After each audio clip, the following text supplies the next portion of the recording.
Good evening and welcome to Main News. We're broadcasting live from our Montrose studios.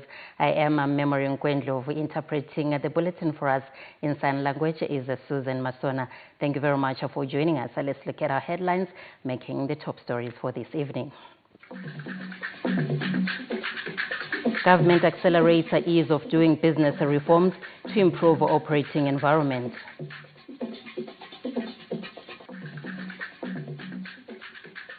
In arts, Salif cater to headline a Legends Night concert in Harare next month.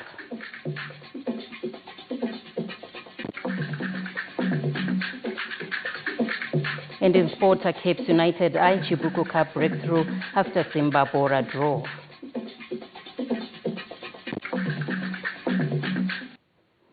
Now let's look at these stories in detail. Zimbabwe's industrialization trajectory has created massive opportunities for young entrepreneurs who are transitioning into bigger business, creating employment and venturing into the regional export market. We get more from Owen Mandova. Our journey started in 2018, where we started with this oven when we were doing 8 kgs in a day. And then we went to buy this oven and we were doing 50 kgs in a day. And then we went to buy this one and combined we're now doing 250 kgs, 50 from this one and then 200 from this one. We then went to have this one and the combined output of the 3 ovens was now 450 kgs. When the President, Dr. Emmerson Mnangagwa, visited Glide Time exhibition stand at the Zimbabwe Industrialization Conference and Expo last month, it was a demonstration of a remarkable entrepreneurial journey that started in 2018 and has grown into an industrial giant now located in the Sunway City Industrial Complex in Ruwa, one of Zimbabwe's special economic zones. Founder and Chief Executive Officer Leslie Marange cites the abundant opportunities in the economy aided by government support as the firm is now exporting into the region. Glide Time has evolved from the oven that you saw, which we were doing 8 kgs in a day, to a fully automated plant that is now doing 30 tons in a day. And because of the continuous improvement of the Zimbabwean policies, the business has also grown and benefited from that. Of note, we have also benefited from the Industrial Development Fund, which was disbursed through the National Venture Capital, which is an effort from the government to support us in our endeavor. And that has helped us with working capital, which has allowed us to export to Zambia, to Mozambique, Botswana, and South Africa.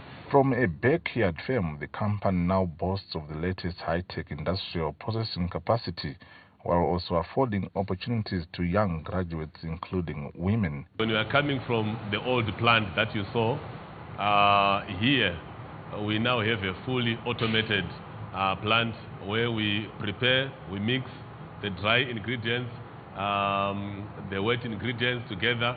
There's a big mixer there onto the spreader here, and then the spreader makes sure that our product is evenly distributed along the belt. Glide Time has employed 78 people so far, having started with 4 employees. Of the 4 employees, 2 were men and 2 were women. I am very grateful for this opportunity and also being here as part of the Glide Time family, because it has given me an opportunity to be able to advance my career. Meanwhile, the Second Republic has granted Glide Time Foods a lifeline through the National Venture Capital Company of Zimbabwe, formed 3 years ago, which is now an equity partner in the firm. Glide Time has been a good example, and they've benefited from both the Industrial Development Fund and the National Venture Fund. So we're both equity investors and debt investors in Glide Time. And we see this as being one of the companies that are going to grow. President Dr. Emmerson Mnangagwa has, on various fora, reiterated the critical role entrepreneurs are playing in the national development agenda. Small and medium enterprises are essential pillars in the industrial transformation roadmap and implementation framework. Hence, I urge the sector to have a holistic approach to improving the state of industry and our national prospects going forward. By integrating SMEs into formal value chains and expanding access to finance, technology and markets, we strengthen the resilience and inclusiveness of our industrial economy. The firm also credits support from Zimbabwe's trade promotion body Zimtrade for helping it to venture into the export market. Their story is part of Zimbabwe's industrialization growth trajectory, demonstrating how youth-owned businesses are exploiting opportunities available in the economy. Owen Mandova, ZBC News. President Dr. Emmerson Mnangagwa says that the later Vice President, Comrade Joseph Wilfred Msika, unreservedly committed himself to the total liberation of his motherland through nationalist politics and the protracted armed struggle that saw him suffering long spells of incarceration, including at Gona Kudzingwa, to dislodge an unjust colonial settler system. Comrade Msika died on the 4th of August 2009. In his message to mark the 17th anniversary of the death of Comrade Msika, President Mnangagwa said the nation joins the Msika family in remembering a staunch veteran nationalist who served the country as vice president from 1999 to 2009. President Mnangagwa noted that after independence in 1980, Comrade Msika's passion for social justice, empowerment and equitable development manifested through his unrelenting support for the land reform program, which sought to address land imbalances. The head of state said the forthcoming 46th Heroes Day commemorations are an opportunity for Zimbabweans to reflect on the life of struggle, sacrifice and service which the late Vice President Msika personified. President Mnangagwa added that alongside his peers and the luminaries of the liberation struggle, the late Vice President Msika and his generation ensured Zimbabweans are free from colonial bondage.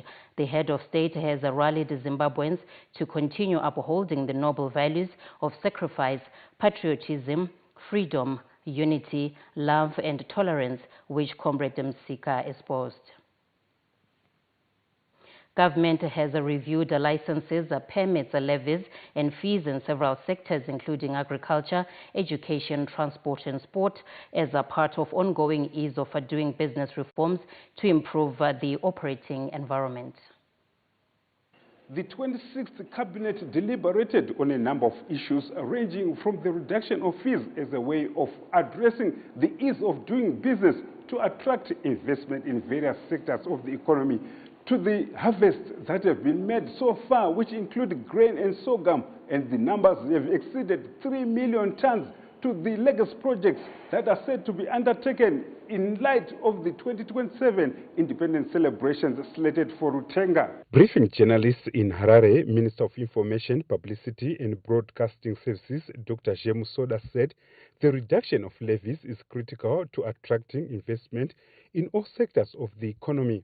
At the same time, the Minister of Finance, Economic Development and Investment Promotion, Professor Mthuli Ncube, outlined the fee reductions in industrial hemp production. In order to ensure that the ease of doing business review of licenses, permits, levies and fees comprehensively covers all the sectors of the economy, Cabinet extended the process to include outstanding sectors and subsectors that were not covered during the review of the initial 13 priority sectors approved on 29 July 2025. The residual sectors and subsectors comprise agriculture, education, transport, sports, and the natural stone exports subsector. Two types of fees were adjusted. It's industrial hemp registration fee, which is currently set at $500 US. This is per annum. This has been reduced to $250 US, so it's been halved.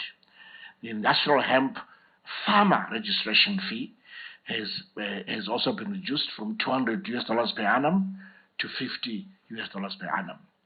They've now turned to the MCAS, Medical Control Authority, licensing permits and fees. Most of these pertain to the medicinal cannabis. So for the application processing fee, which is currently set at $10,000, has been reduced to $1,000, and this is one-off.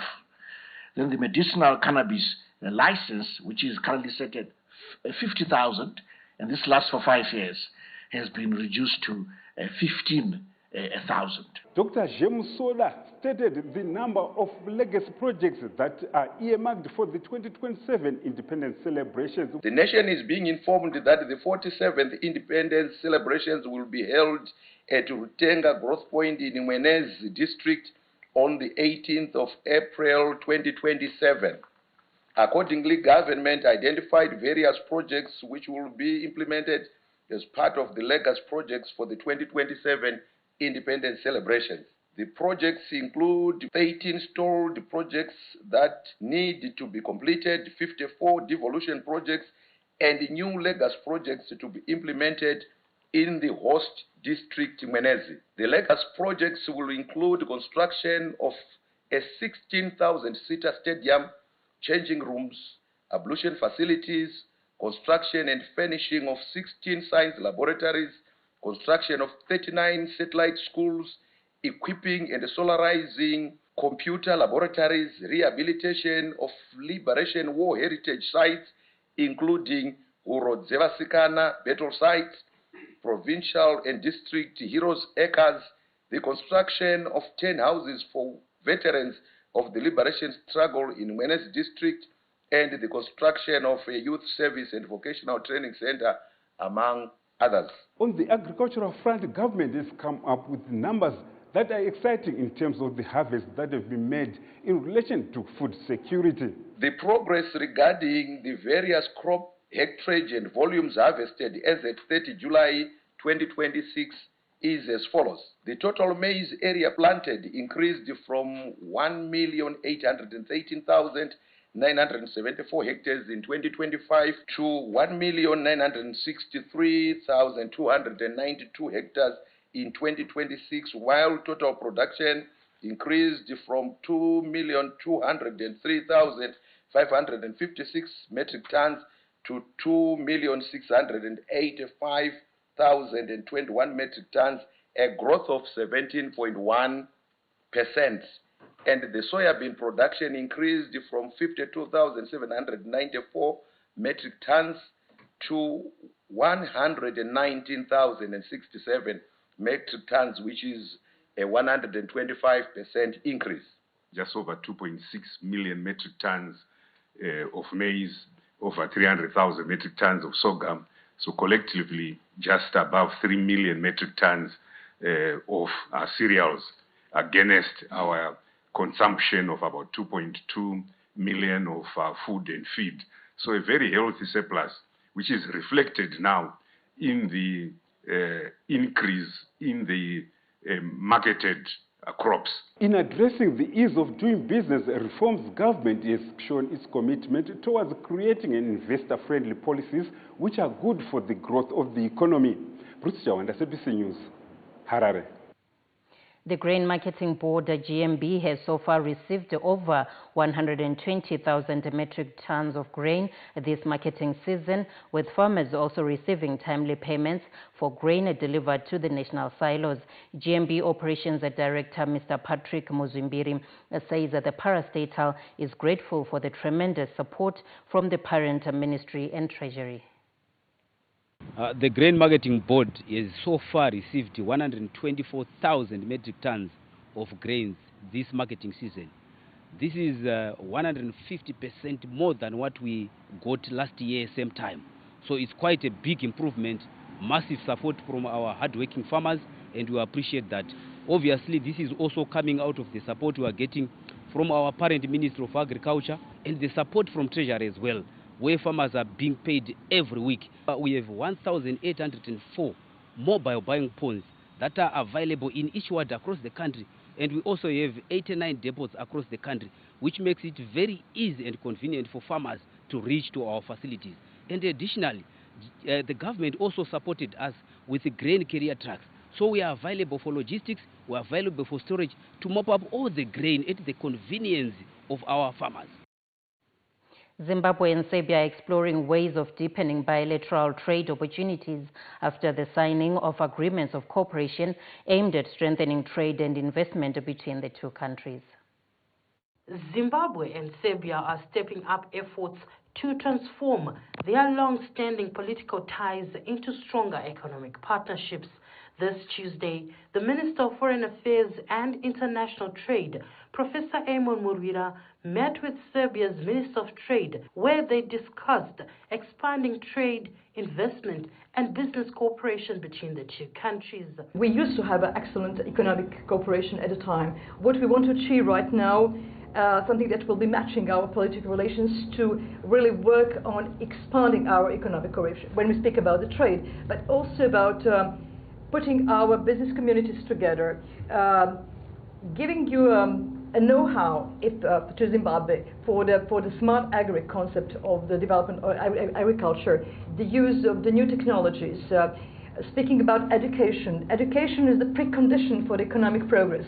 Zimbabwe is one of the top emerging African economies, and we are very proud and very happy to see excellent results achieved. In the same time, Serbia is on its own path of the progress, so somehow we have the matching interests and matching goals. Professor Murwira said Zimbabwe is committed to deepening economic cooperation with Serbia through increased trade, investment, and business partnerships, noting that participation at Expo 2027 Belgrade will provide an important platform to showcase Zimbabwe's investment and export opportunities to the world.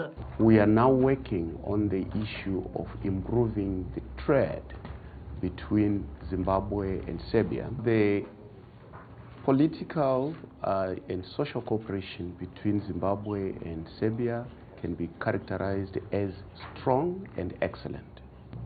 And as part of this effort, I've been meeting with my sister, my colleague, to discuss about improving trade between Zimbabwe and Serbia. And we are going to be in Expo 27 Belgrade to make sure that this effort is improved. So we believe that there's a great future between Zimbabwe and Serbia in terms of economic relations. The meeting forms part of Zimbabwe's broader engagement to advance economic diplomacy in line with the country's foreign policy, which prioritizes trade and investment as key drivers of economic growth while strengthening bilateral relations with friendly nations. Olina Ndori, ZBC News. Zimbabwean nationals notable Zandile Chuma and their two daughters, Natalie and Nala, who were allegedly murdered in the United Kingdom last month, have been buried at Old Luveve Cemetery in Bulawayo.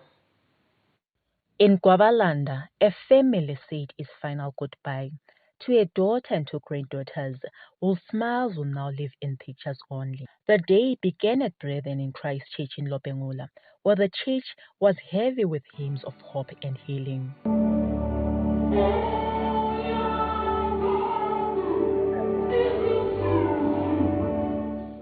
Family members remembered notable Zandile Chuma as a loving daughter and mother, while the little ones were remembered as angels who brought light to the family. Notable was born into the Kumalo, Dungegamamba family as a gift from God. A child who carried grace, intelligence, and the spirit of quiet strength. 2 years ago,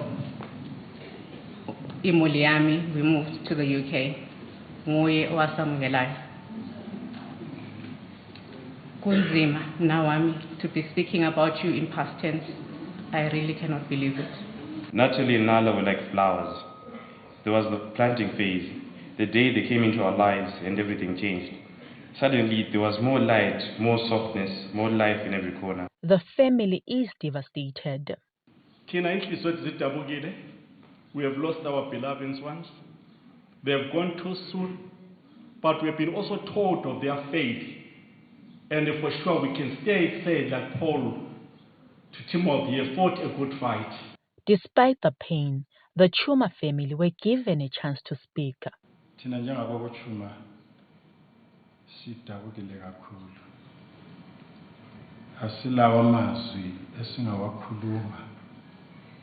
kodwa sikuthembayo ukuthi inkosi eyazi konke ephezu kwezinto zonke izosiqinisa.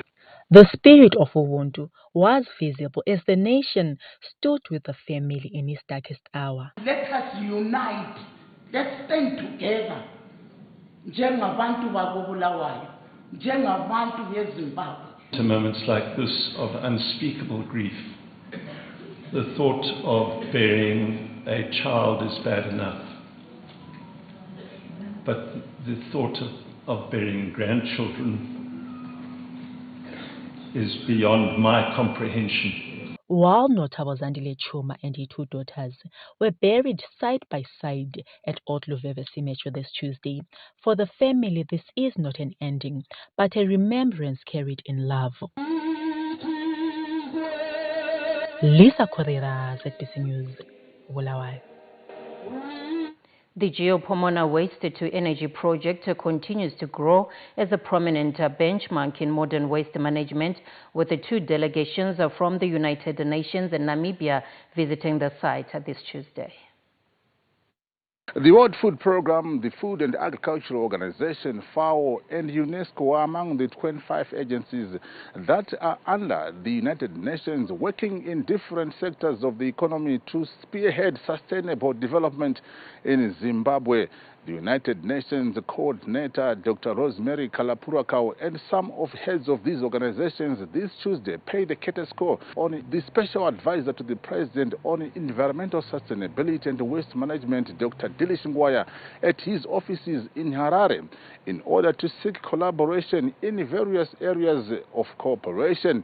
The delegation proceeded to tour the Geopomona Waste Management site, where it went through the various stages of waste management, which impressed the Food and Agricultural Organization, FAO, which says the project ideally fits into their framework to improve cities' urban livelihoods in more than 1,000 cities around the world. Green Cities Initiative. It's a global initiative where FAO has given itself an objective to have at least 1,000 cities transformed between now and 2030. I'm here for 4.5 years. I've been passing here, going to our partners down there. And coming here to see this transformation is amazing. The United Nations resident coordinator noted Geopomona as a transformative waste management model that can be replicated elsewhere in the world, while she cited the new advisory role of Dr. Ngwaya got as key in their collaboration. Your role, Mr. Chairman, is going to be so important to make sure that environmental sustainability is part and parcel of the economic growth trajectory of this amazing country, so that whatever you do takes into account those considerations from the get-go, and that people see that managing the environment sustainability is actually key to prosperity and inclusive and sustainable growth. The special advisor to the president and the Geopomona Waste Management Company executive chairman, Dr. Dilish Ngwaya, welcomed the visit as yet another demonstration of the huge impact the project has made so far in environmental sustainability. As Geopomona, we are aligned with United Nations Sustainable Goals. We're talking of job creation, climate, clean energy, employment, and clean water.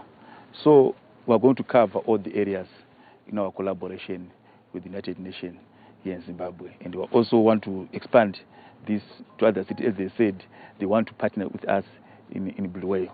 So we're ready to do this collaboration together. Meanwhile, in yet another manifestation of the project's growing prominence as a benchmark in modern waste management, a delegation from Namibia led by the governor of the Kavango East Province, Honorable Hamunyera Ambyuka, visited the site and said they will strive to ensure that the project is also replicated in their own country. I'll be happy if I will see this type of company in Namibia. What is wrong then for us to say what we are emulating here today, why can't we take it home? Then we move away from poverty, move away from greeting by the wasted papers. I'm very pleased that the two sides are talking. There is a draft memorandum of understanding that has been submitted by Geopomona to Kavango East region. And I hope sooner than later it will be signed by the two sides. Now, the critical and final phase of this project is set to start next month, which is the construction of the waste-to-energy plant that will produce at least 16 to 22 megawatts of electricity. Geopomona has secured an EPC contract with a Chinese builder of power plants, which has constructed more than 100 power plants around the world. Owen Mandova, ZBC News, Harare. The Zimbabwe National Army ZNA has handed over a classroom block at Dumisa Secondary School in Chiredzi South, marking a new beginning for learners who used to walk long distances to the nearest learning facility. The project is part of the Zimbabwe Defense Forces Community Assistant Week, a precursor to the Zimbabwe Defense Forces Day celebrations set for the 11th of this month. New walls, new beginnings, hope rekindled. For years, learners here in Dumisa had to walk at least about 13 kilometers to get to the nearest secondary school. And most of them ended up dropping out of school after finishing their primary education because they could no longer endure the long distances they had to walk to school. And some who chose to stay in school had to stay home during the rainfall season because they could not cross the flooded Mwenezi River. But their story has changed. Through the Zimbabwe National Army's initiative of their corporate social responsibility, now they have a new block which they will be using come third term. This block will be used as a satellite school for Malipati Secondary. Intervention ingasaseka ngopu yaleyo vana instead yovaendla ma early child marriages or ma school dropouts avanga hayendi vatadzonda funeka kuno lowu nga ta wu ta endla ku vana secondary ya hina swilo hinkwaswo swi ta lunga hi ta tshika mabyala na mafole a ya ha dzahi hikwalaho ka xikolo swilo hluvuko se ya kule mahlweni swilo swi ta famba kahle hi tindlela ta kahle pfunile ku komisa mpfhuka tindhawu ta ka hina ti na munambo vana va ka hina vo tala swi endla ku va nga dyondzi kambe sweswi Authorities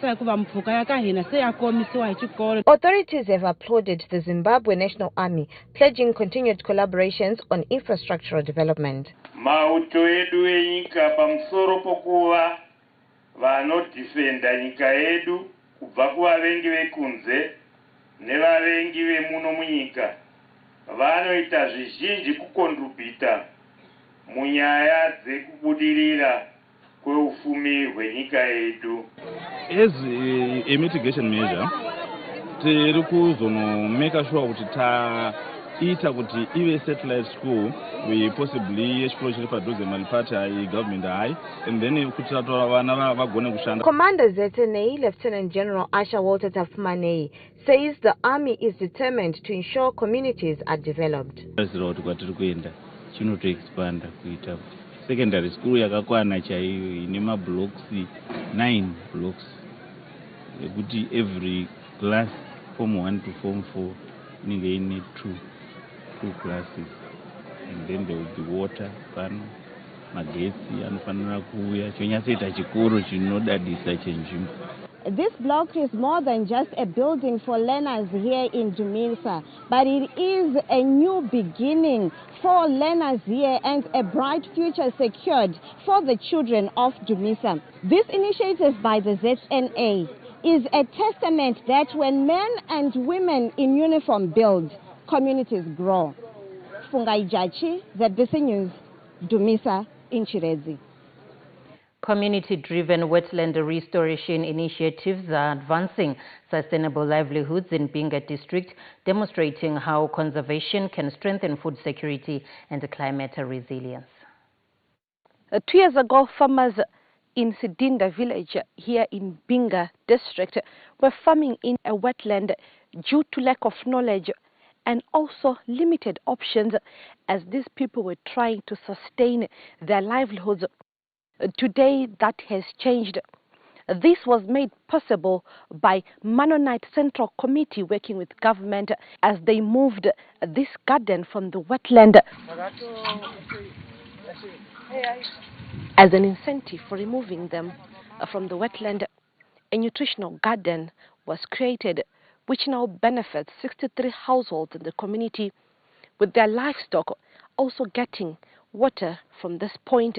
Kwakatusumpula kabo tugambo bantu bagajana ikulima obo tumvula yakali kuwa enzira iluleme tiyakali kutufusa pe chindini yakanonga mvula nkili kuwa Wetland yesu yachinga yafuka tiyakachirwe manzi bya pe totally but wakono munyaka ntwalanga ayo wetland yesu yabuka okuno twachakulima twachana izinto zesu twaliuzizya twachana mali ziyakusapota abana besu. The model that is being implemented here at Sidinda village is solving two problems, saving the environment and at the same time providing food security for the vulnerable community. It was important to protect these wetlands and also after protecting provide an alternative such an alternative project such as this one to continue growing their crops for food security, also for income, for general livelihood. Implementing partners say the project is aligned with Zimbabwe's climate and wetland policies. The government of Zimbabwe is very much interested in wetland management and actually serves as the chair of the wetland conventions globally. We are very much interested in supplementing that particular effort. This particular wetland, there were about 20 people that were working in that wetland. But moving them out and making this provision, we were serving even greater number of people in the community. With Zimbabwe currently serving as the chair of the Ramsar Convention on Wetlands, projects like these are being held up as examples of how conservation can go hand in hand with sustainable livelihoods. The goal now is to scale up this model, protecting wetlands across the country while ensuring that families still have food on the table. Yolande Moyo, ZBC News, Binga. Viewers are advised that all ZBC television content and radio stations are now available on our new OTT platform, Z+. All you need to do is download the Z+ app today from the Apple App Store or Google Play Store and stay connected wherever you are. For more news, log on our website at www.zbcnews.co.zw. You can also visit our X handle at ZBC News Online, our Facebook page, together with our YouTube channel, ZBC News Online. And stories to expect in the bulletin. Salif Keita to headline a Legends Night concert in Harare next month.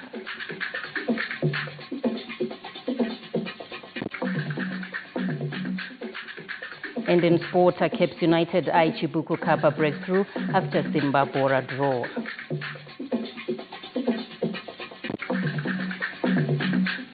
May news that takes a short break. Please stay with us.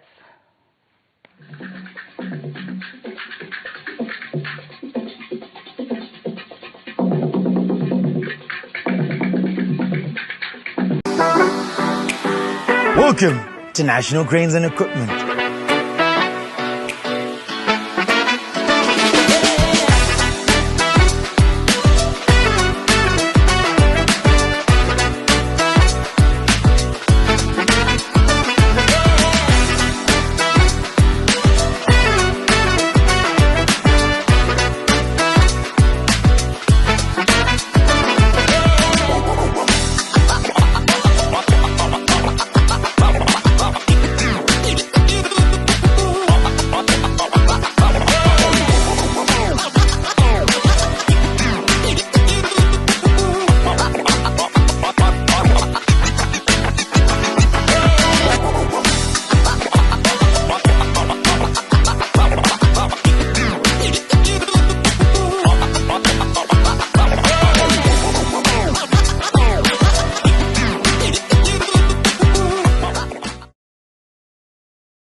For 22 years, the old Arsenal artillery has lain silent and dormant, but the fuse is about to go boom!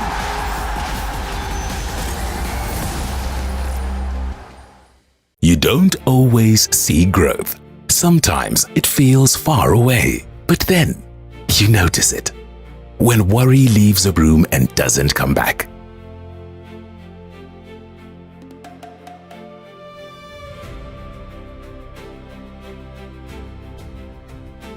You notice it. When hesitation turns into confidence. When potential stops waiting and starts showing up. You notice it in the comfort that wasn't there before. In the quiet protection of what sustains us. You notice it when tomorrow begins without fear, when life continues as it should. Because real growth is not only measured in balance sheets, but in lives improved, communities strengthened, and futures secured. And when it's real, you don't just notice it, you feel it. Zimbabwe is our home. We drive her growth. Join us for the Midlands Business Exhibition Show from the 13th to the 16th of August, themed Value Addition, the Key to Competitiveness. Farmers, don't miss out. Our guest of honor is the Minister of Agriculture, Honorable Anxious Masuka. The business conference is on the 14th of August and will feature the prominent businessman Mr. Tagwirei to boost corporate growth. Bring the family for kids' playgrounds, plus enjoy live performances on Saturday and Sunday from Takura, Nashizim, Enzo Aishal, Nyasha David, and local artists. Be there. The Public Service Commission invites applications for the post of Accountant General, currently vacant within the Ministry of Finance, Economic Development and Investment Promotion. The successful candidate will report directly to the Permanent Secretary for full details on the duties, responsibilities and eligibility requirements. Please visit the official recruitment portal, recruitment.psc.gov.zw. All interested applicants must submit their applications exclusively through the PSC e-recruitment portal at the same link, no later than the 14th of August 2026. Please note, applications sent via post, email or hand delivery will not be accepted. Only submissions made through the portal will be considered. Candidates with relevant qualifications and experience are strongly encouraged to apply. Women and persons with disabilities are equally encouraged to submit their applications. For 22 years, the old Arsenal artillery has lain silent and dormant. But the fuse is about to go boom!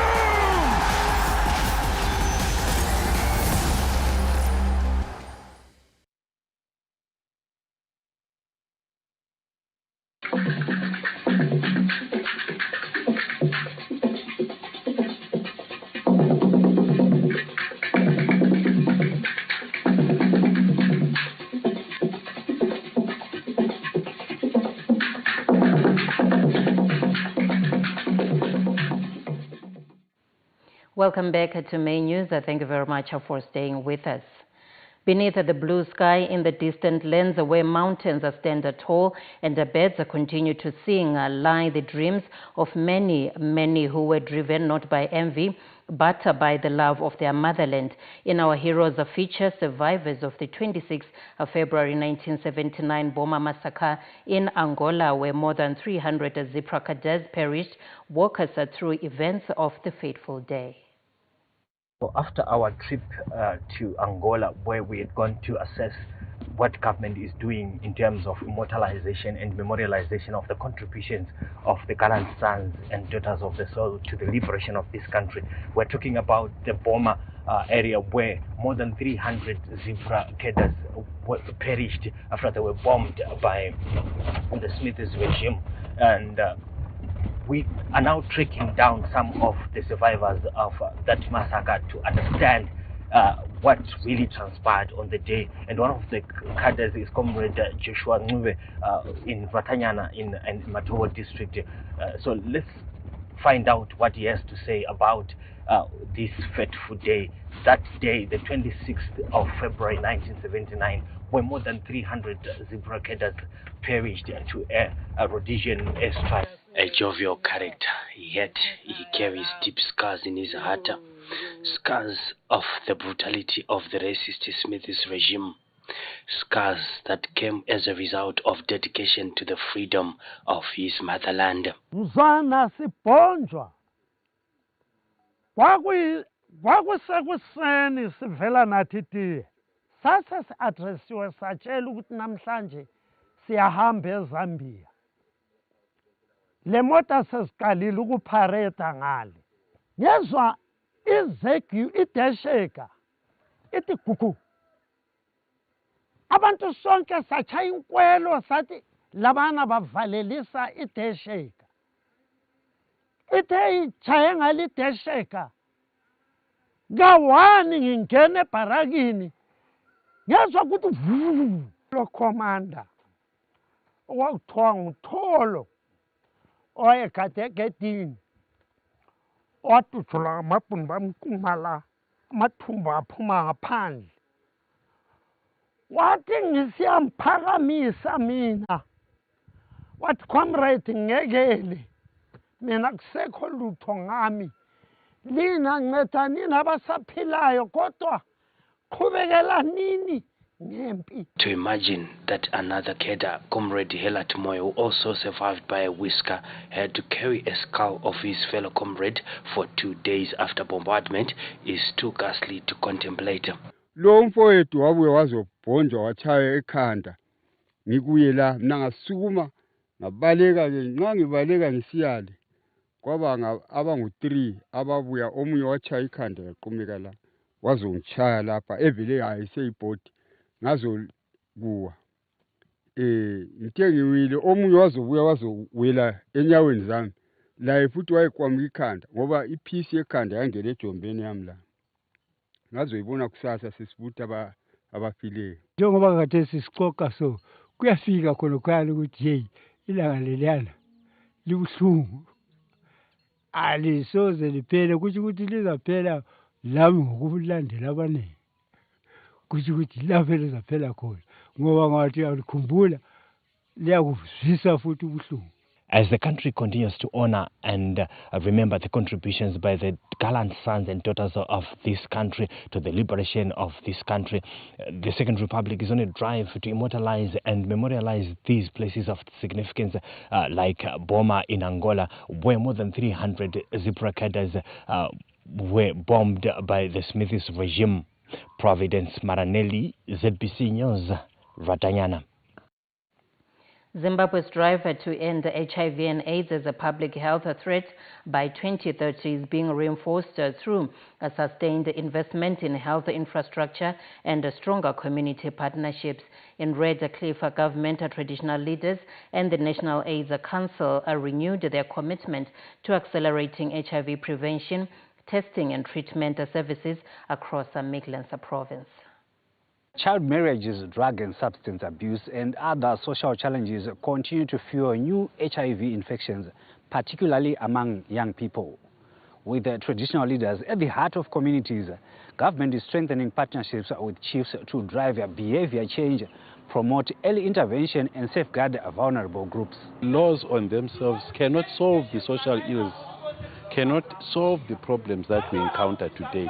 So this has offered us an opportunity to find traditional ways of solving the problem. Zvinodibatsira kuziva kuti chii charingaita kuenda mberi kuti madambudziko zvirwere zviri kufamba sei zvinochengetedzwa sei zvinodzikamiswa sei tingaita sei kuti vanhu varambe vane utano hwakanaka. Government's continued investment in new clinics and low-cost health posts is expanding access to life-saving healthcare in previously underserved communities.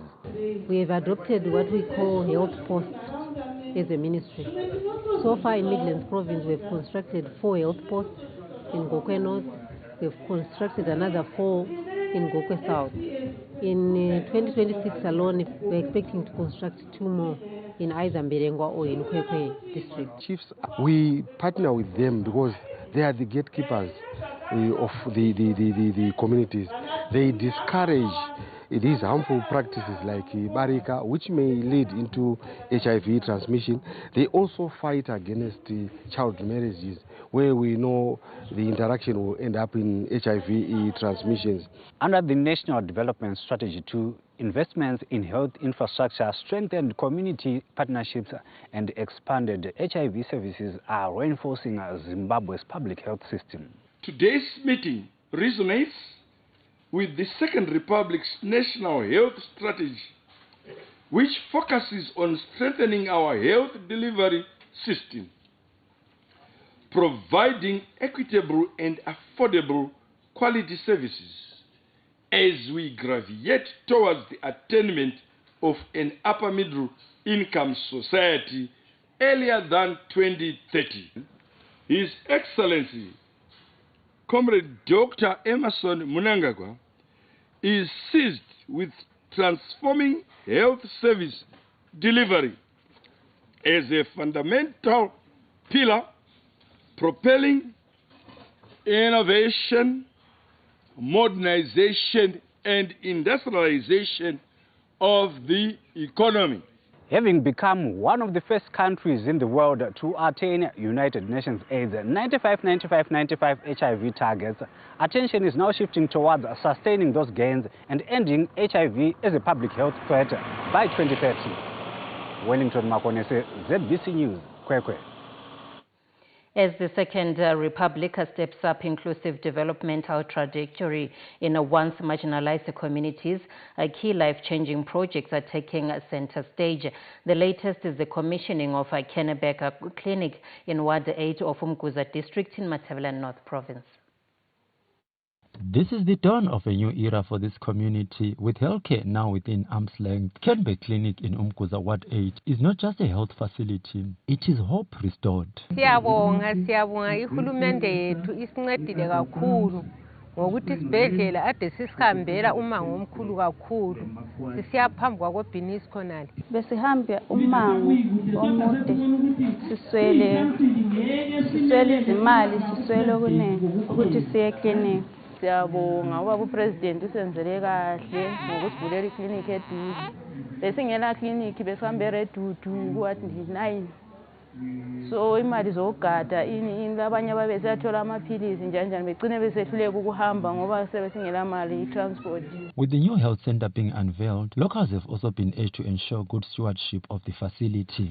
Abadala mbathi ngathi ama-locals alapha bagcine iklinika le bangathengi ekhansili kumbe ngeyani kumbe ngikaminister kumbe ngeyani but iklinika ngeyabo so mele bagcine babona ukuthi akula nto ezinjani ezitshontshwayo kumbe ezithwani sikhuthaza ukuthi kanjani babe ngabantu ababamba lezi zinto kuhle besazi ukuthi ngezabo zincedisa bona. The Second Republic remains committed to completing projects that benefit the citizenry. As we celebrate this achievement, let us also commit ourselves to taking good care of this facility so that it continues to serve our community for many years to come. Today we celebrate another promise fulfilled by the Second Republic as we continue to improve the lives of our people through inclusive and people-centered development. The opening of this clinic demonstrates that government is delivering on its commitment to ensure that every Zimbabwean, regardless of where they live, enjoys access to quality public service. Construction of Kennebec Clinic started in 2018 under the Second Republic through the Devolution Fund. Since then, concerted efforts to ensure that every ward gets a health facility continue in line with the inclusive development agenda, where no one and no place is left behind. The country's strategic grain reserve is set for a major boost as the Agricultural and Rural Development Authority, ADA, expands its joint venture farming model towards contributing to national food security. Winter wheat production is progressing well in Mashonaland West, with farmers applauding government support through ADA joint ventures, which have improved access to inputs, fertilizer, irrigation, and technical expertise. 800 hectares under ADA wheat program. Then Chibage, we are planning to treat 1,000 hectares under irrigation. Then sorghum, to go to 20,000 hectares. This Monday, the Parliamentary Portfolio Committee on Lands, Agriculture, Fisheries, Water and Rural Development visited Victory Farm in Mangura, where members expressed satisfaction with the condition of the crop and progress being recorded under the joint venture program. Vose vari kutarisira between 6 and 7 tons per hectare. Zvinova zvinhu zvinoratidza kuti zvinhu zvava kufamba. Asi zvino chero sora racho riri kumanejwa zvakanaka, mishonga iri kuaplaiwa nemadrone. 2026 to 2027 kuri kunzi kunenge kune drought, so izvi zvataona pano zvakatinakira kuti tine pekutangira. ADA Commercial Services Director Mr. Shingirai Jena says the authority expects to produce at least 325,000 metric tons of wheat from the 65,000 hectares planted nationwide this season. Goroso redu tiri kutarisira isu kuti kubva pa 65,000 hectares dzatakadyara tichakwanisa kubuditsa 300 to 325,000 metric tons. And tarisiro yedu ndeyekuti tinofanira kuisa a minimum of 150,000 metric tons into the strategic grain reserve. We are currently on top of the situation, though we are getting more reports on the quillia beds, but all our farmers and the migratory pest department are working together with us, and we are happy with the power supply. Generally, it's just good. ADA is expected to contribute up to 95% of the country's strategic grain reserve requirements through the annual production of maize, wheat, sorghum, and sunflower, while maximizing use of its estimated 88,000 hectares of potential arable land. Chamuka Charakupa, ZBC News, Mangura. We take another short break. We'll be back after these messages.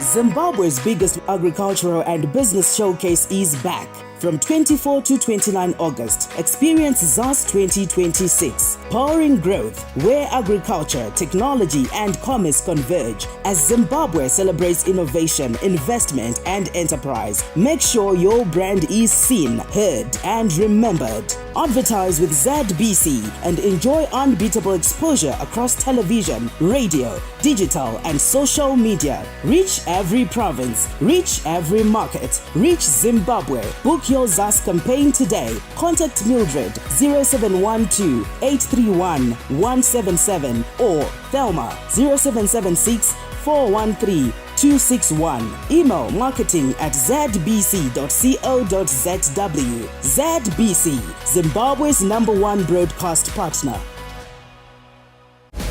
For 22 years, the old Arsenal artillery has lain silent and dormant, but the fuse is about to go boom!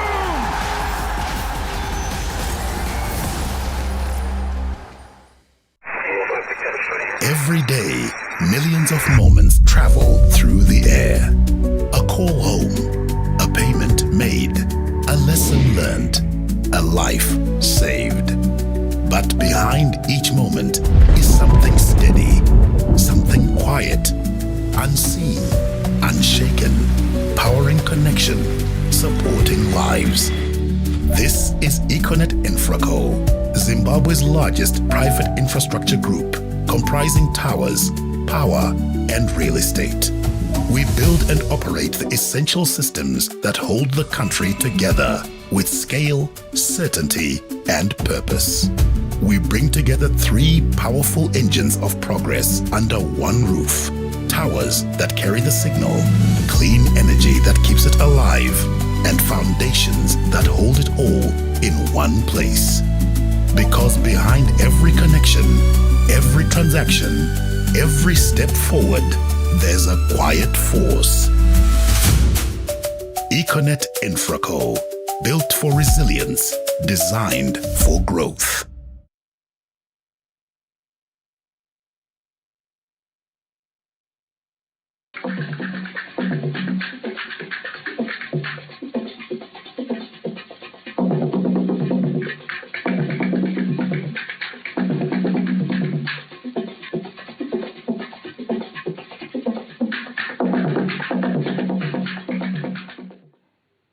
Welcome back to May News. We go straight to our arts news.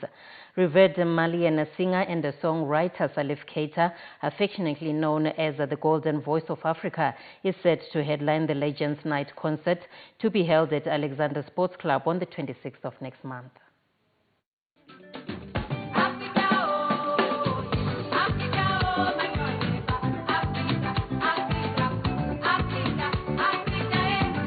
These are some of the sounds music enthusiasts will be singing along to at Alexander Sports Club on 26 September during the Legends Night concert. The show, which has built its identity around reviving songs that defined earlier generations and reconnecting audiences with musical moments many thought were lost, will feature the golden voice of Africa, the Mantha of Mali, Salif Keita.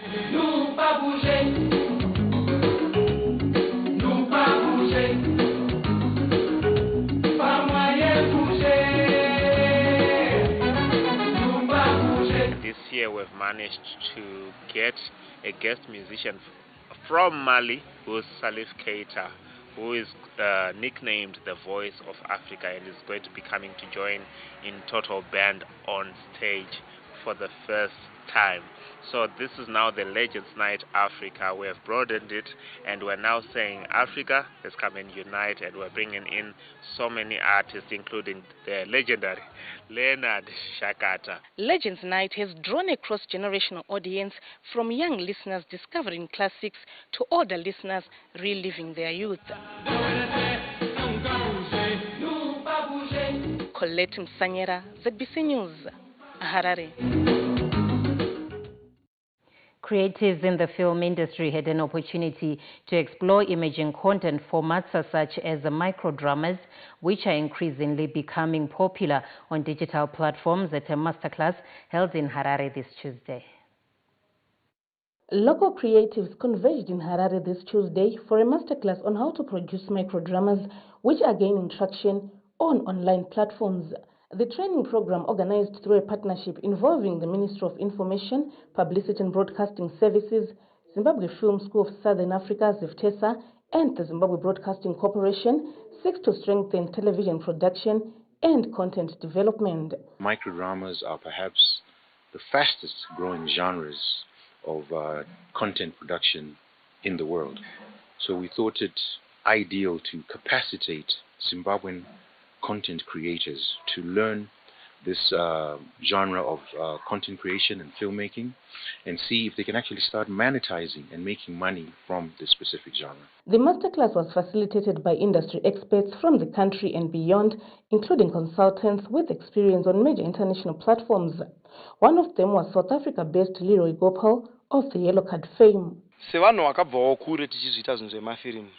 Toda kubatsirawo vanhu tichifundisa vamwe kuti vadzidze, vazive kuti tozviita sei. Izvi zvinoita kuti vanhu vanatsova ma-skills ari kudikanwa kuti ti-produce content iri world class. Veteran makeup, hair and prosthetic designer Ms. Evelyn Gambe shared key insights on the often overlooked factors to consider when making a film. The budget is the main concern in terms of the results that we get at the end of the day. When it comes to makeup or when it comes to hair and prosthetic, if someone has been stabbed by a spear, they need to see the actual wound, they need to see someone bleeding, where we use the blood rigs so that it really looks real. Creatives in the film industry, Bridget Paradza and ZBC producer Felix Mutasa, highlighted the significance of the event. We are being taught how to make films, vertical films, 1 to 3 minutes, and how to write scripts and produce films that can capture the attention of the audience within the first 3 seconds. Dzidziswa kuti tifambirane nenguva zviya zvokuti zvirongwa zvedu pazvichange zvakubuda pachivhitivhiti zvichawedzera kunakidza. The microdrama masterclass comes after the success of the reality TV masterclass held 2 months ago. Colette Msanyera, ZBC News, Harare. We take a short break and we'll be back with sports news.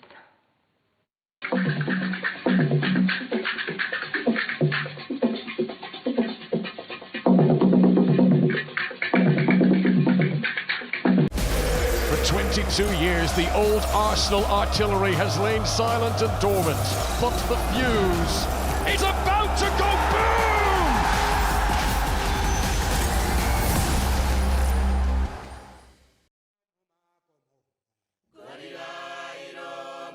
Long before the dawn of independence, long before the birth of the modern nation, the spirit of resistance echoed across this land. When King Lobengula's warriors defended their homeland, when Buyaneanda, Sekuru Kaguvi, Chief Mashaya Mumbe, Queen Lozige Dlodlo, and countless others stood against colonial occupation.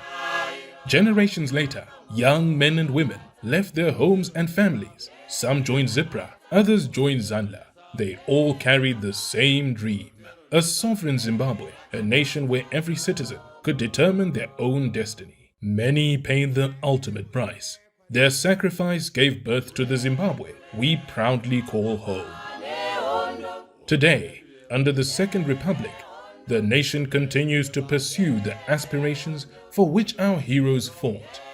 Modern highways, connecting communities, expanding agriculture, ensuring food security, growing industry, creating opportunities. Through Vision 2030 and the National Development Strategy 2, Zimbabwe advances towards becoming an empowered upper-middle income society.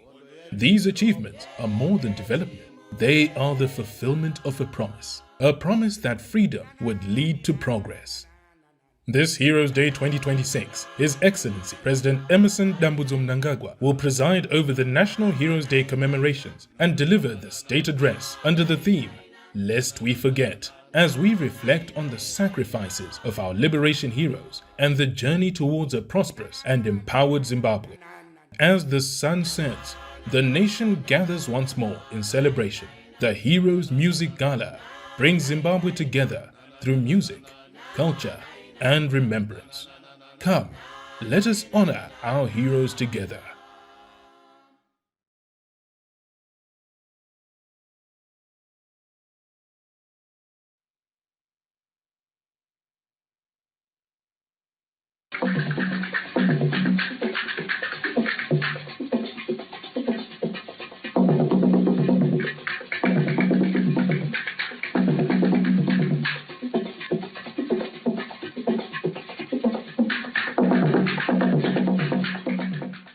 Welcome back to Main News. We go straight to our sports news.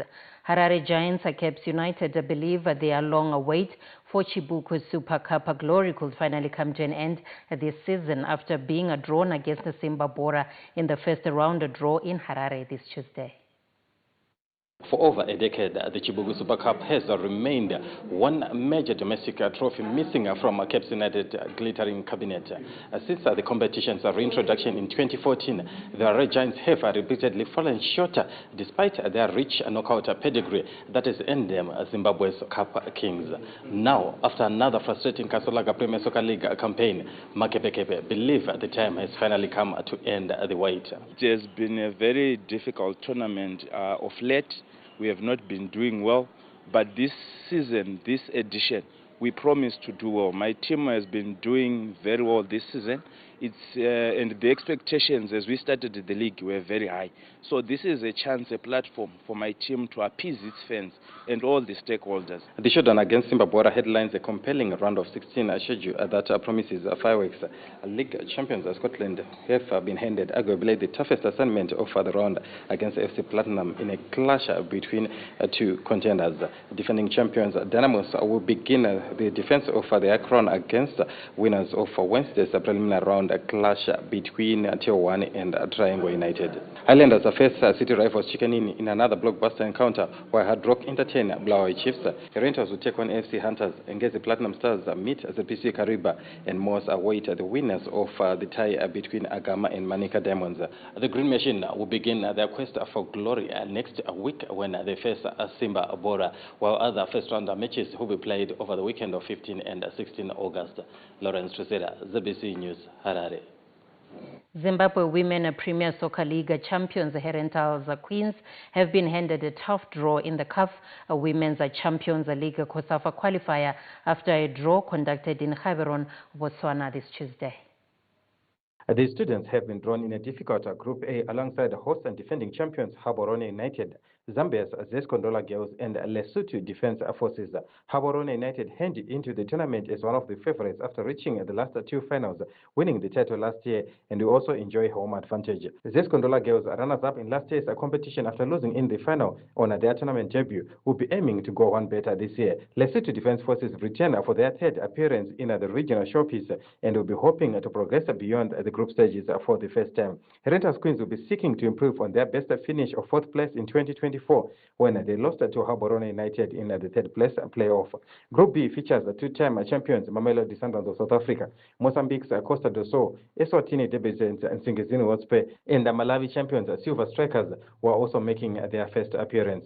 The top two teams from each group will advance to the semi-finals. The tournament will be held in Gaborone from the 20th to the 29th of August, with the winners securing a place at the CAF Women's Champions League finals. Lawrence Reseda, ZBC News, Harare. Former Warriors and DT Africa United coach Wisław Grabowski has been laid to rest in his hometown of Katowice in southern Poland, near the country's border with Slovakia. Grabowski died last Wednesday at the age of 74 after suffering heart complications. The funeral service was attended by close family members, relatives and friends who gathered to pay their last respects to one of Zimbabwe's most influential football development coaches.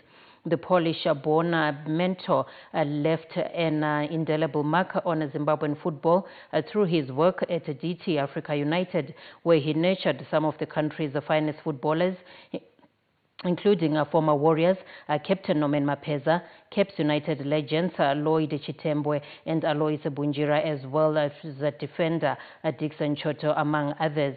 He later went on to coach the Warriors, adding to a legacy built on youth development and talent identification. Grabowski's contribution to Zimbabwean football continues to be celebrated, with generations of players and coaches crediting him for helping shape their careers. The National Youth and Paralympic Games have received a major lifeline after the Sports and Recreation Commission, SRC, signed a landmark $1 million United States dollar sponsorship with TN Holdings Group in Harare this Tuesday. It is a moment that could redefine the future of Zimbabwean sport. After a 6-year hiatus, the National Youth and Paralympic Games have received a major boost after the Sports and Recreation Commission signed a landmark 5-year $1 million United States dollar partnership with the TN Holdings Group. The deal, the first corporate sponsorship of its kind in the Commission's 34-year history, will support the revival of the Games, which rolled back into life in Marondera from the 12th of August. This partnership reflects our unwavering commitment to investing in the future of Zimbabwe through youth development, sport, financial inclusion, and community empowerment. We commend the Sports and Recreation Commission for its visionary leadership in the establishment of a platform that identifies talent, promotes inclusion, nurtures excellence, and creates opportunities for young Zimbabweans. For the Sports and Recreation Commission, the partnership is more than financial support. It is an investment in Zimbabwe's sporting future. It is big for what the President has been talking about, having this public partnership. This is just the pipeline of our national teams. What TN has done is going to give an opportunity to a child in Kai, to a child in Benga, an opportunity to showcase their talent and perhaps represent Zimbabwe, and perhaps be given a scholarship, or perhaps be recruited by a football team and play for Manchester United. The National Youth Games have produced some of the country's finest athletes, including former James captain Felicitas Kwanga, former Warriors stars Onismo Basera and Erios Banda, basketball captain Vitalis Chikoko, Rachel Makoni, and Alexander Maseko, or basketball players, as well as Olympians Ngoni Makusha and Gabriel Mvumvure. The National Youth and Paralympic Games will run from the 12th of August to the 26th in Mashonaland East, with the landmark partnership expected to strengthen grassroots sport development and help nurture Zimbabwe's next generation of champions. Lawrence Reseda, ZBC News, Harare. Let's look at the weather report. The day began clear across much parts of the country, with some northeastern parts experiencing partly cloudy conditions in the afternoon. However, we had obvious very cold morning conditions over much parts of the country, with Gray recording moderate ground frost and some other areas recording slight ground frost. And we are still expecting overnight clear skies and very low temperatures over the southern parts of the country, which may result in ground frost early hours of Wednesday. Now, as we move on into Wednesday afternoon, we're expecting sunny skies to prevail across much of the country. Generally warm over the northwestern parts of the country, with here a highest of 30 degrees Celsius, as well as the southeastern parts, with Chirezi having 29 degrees Celsius. Now, as we move on, Bulawayo is forecast to be very cold at first, with chances of ground frost in places, becoming warm as the day progresses under sunny skies.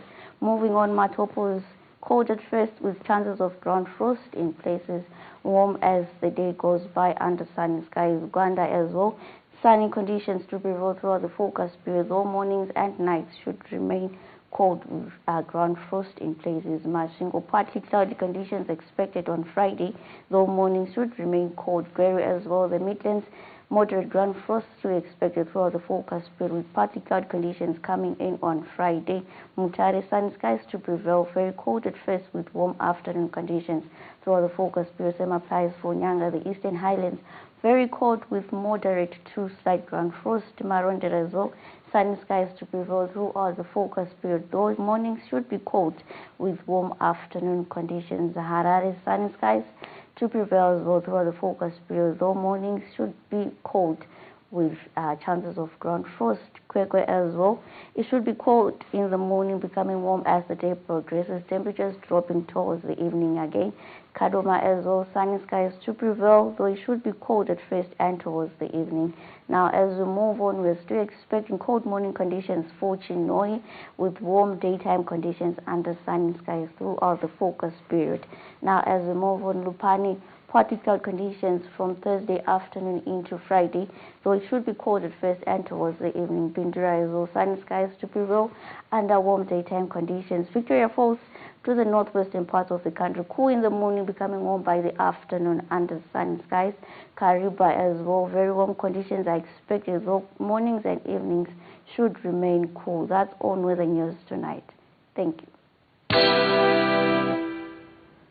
And that's a wrap on our main news from Susan Masona on Sign Language.